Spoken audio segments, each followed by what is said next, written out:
So our first guest is a friend of mine. He's revolutionized the hotel industry by allowing people to book daily. Hotels by day. I love this concept. Yeah, Yannis Moati. How you doing? Let's welcome Yannis. Hello, hello, hello. Thank you very much, Lindsay, David, for inviting me.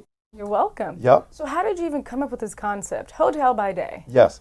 So Hotel by Day is essentially the idea of booking a hotel room for a few hours during the day.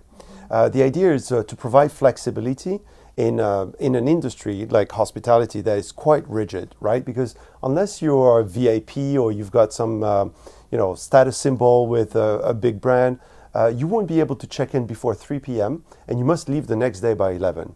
It's quite rigid. It doesn't fit today's society where we're on demand, on the move. Everything that we want to do, we do it according to our own terms and agenda.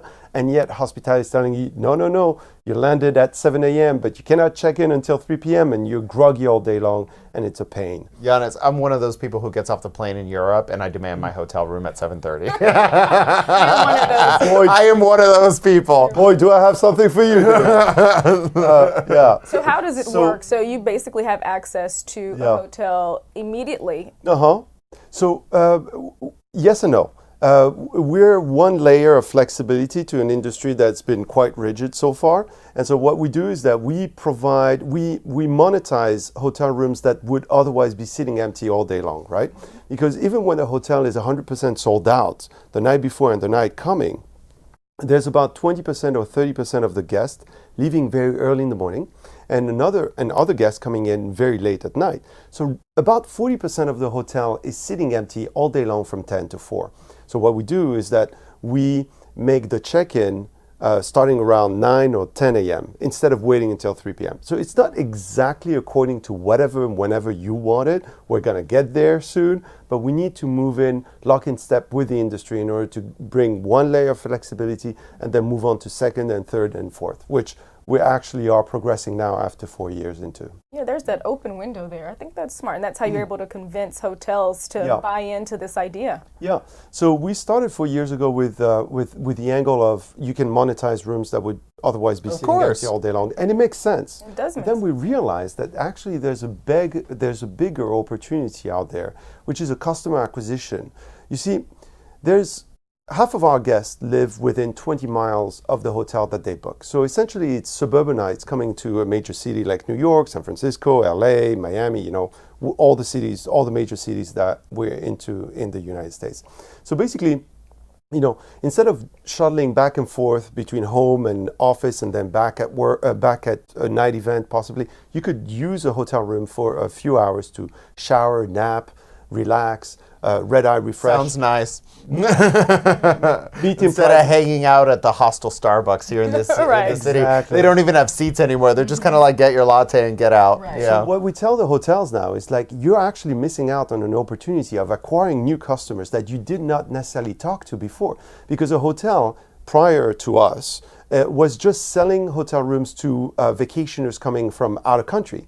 But now you can sell it to a suburbanite crowd that did not need your hotel for the night stay, but they need your hotel for a day stay.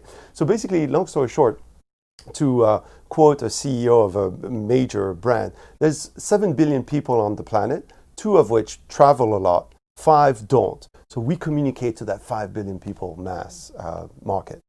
So how have hotels been trying to do this themselves, or are they coming to you for this expertise? Hotels can do anything on their own if they want to.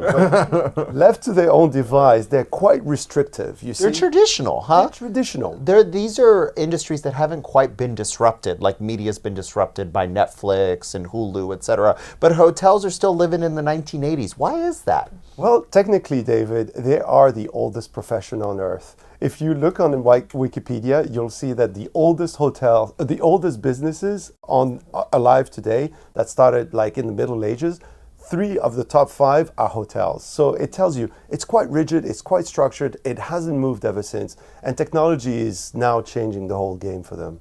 And we're here to support that change. So in the past decade, we've seen companies like Uber and Netflix really revolutionize the industry. And in your company, for example, along with Airbnb, we're trying to do the same to break through that space. What challenges have you faced or are you facing as you're really trying to make a dent in the industry, in the hospitality industry? Thanks for asking this question, Lindsay. So the example that you just listed, Uber, Airbnb, they had to essentially convince individual parties, right? Uber had to convince a few drivers or thousands of drivers. Airbnb, a few hosts out there to list their spaces or drive for them.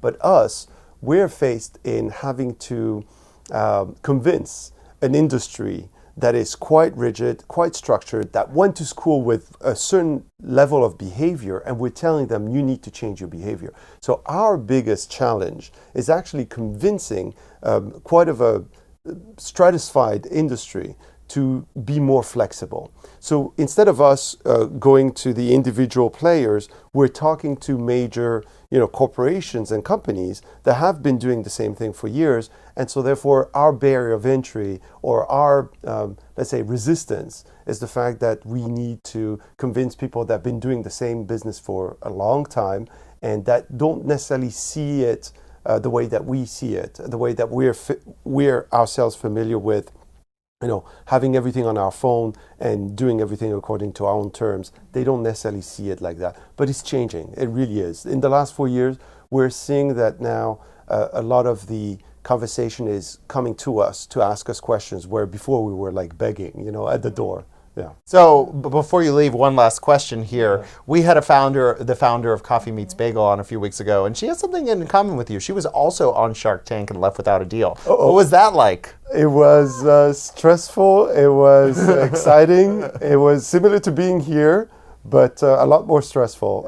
But definitely an experience that was worthwhile. I'm sure, and great exposure, I would think, for your company. It helped. National TV, yeah. It helped. Did you get a spike after you were on the show? Yes, we there did. you go. So something the Shark Tank effect. It's like the Oprah effect. Yeah, it was a gift that kept on giving because there's reruns. So you continue to see spikes. Not as big, but at times I'm like, I remember calling my CMO. I was like, "What the hell happened yesterday?" And then we found out it was a rerun. Yeah, yeah, it was fun. Well, continued success to you, Yannis. Thank you, so Lindsay. much for joining us here on BoldTV. Thank you so much. Thanks for inviting. You're welcome. Thanks, David.